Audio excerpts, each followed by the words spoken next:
First time চাপলাম লঞ্চে, আর সেই দিনই ঘটে গেল এক বিশাল বড় বিপদ। তো কি বিপদ জানতে হলে পুরো ভিডিওটা দেখো। সেদিনকে দক্ষিণেশ্বরে পুজো দিতে গিয়ে আদ্যাপীঠ গিয়েছিলাম, আর তারপরেই চলে গিয়েছিলাম বেলুড় মঠ।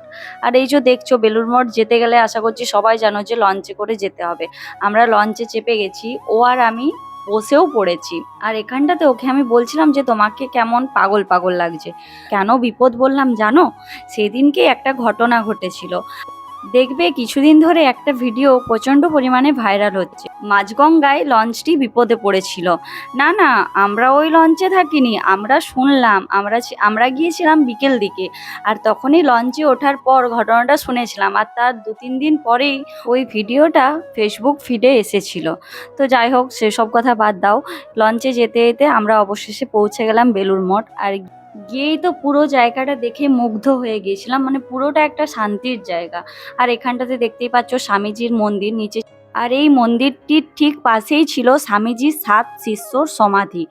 আর এই যে এটা হলো স্বামীজির 7 শিষ্যের সমাধি। এখানে প্রত্যেকটা স্বামীজির শিষ্যের নাম লেখা আছে, জন্ম লেখা আছে ও মৃত্যু লেখা আছে সব কিছু। আর এটা ঠিক গঙ্গার পাড়েই। জায়গাটা তো দারুণ লাগলো, মানে জায়গাটা আমাদের দারুণ লেগেছে। তাই আমার বর বলছিল যে একদিন সকাল থেকে আসবো, একদম সন্ধ্যা পর্যন্ত থাকবো। তো যাই হোক, এখন দেখতেই পাচ্ছ এটা হচ্ছে স্বামীজির আরেক শিষ্যর মন্দির ব্রহ্মানন্দ। আর এটা চারিপাশটা, আর তারপরে আমরা প্রচণ্ড টায়ার্ড হয়ে গিয়েছিলাম, তাই ঘাসের মধ্যে বসেছিলাম। ঘাসের মধ্যে বসে বসে চারিদিকটা দেখছিলাম। আর এই যে ঠিক পেছনের মন্দিরটা দেখছো, এটা হলো রামকৃষ্ণ পরমহংসদেবের মন্দির। সবচেয়ে বড় মন্দিরটা হলো ওনার। আর এই যে দেখো, মন্দিরের ভিতরে আমরা গিয়েছিলাম, কিন্তু সেখানে ফোন অ্যালাউ নেই, সেখানে সবাই বসে বসে ধ্যান করছে। তো মন্দিরটা দারুণ ছিল।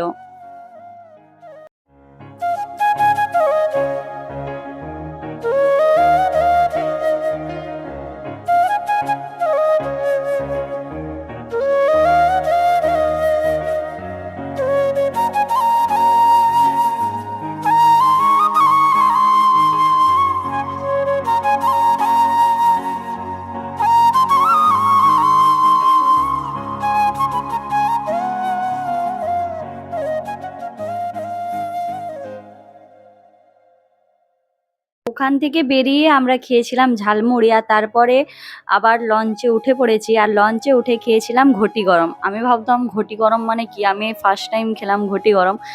ঘটি গরম খেতে খেতে আমরা বেলুড় মঠ থেকে এখন বেরিয়ে যাচ্ছি।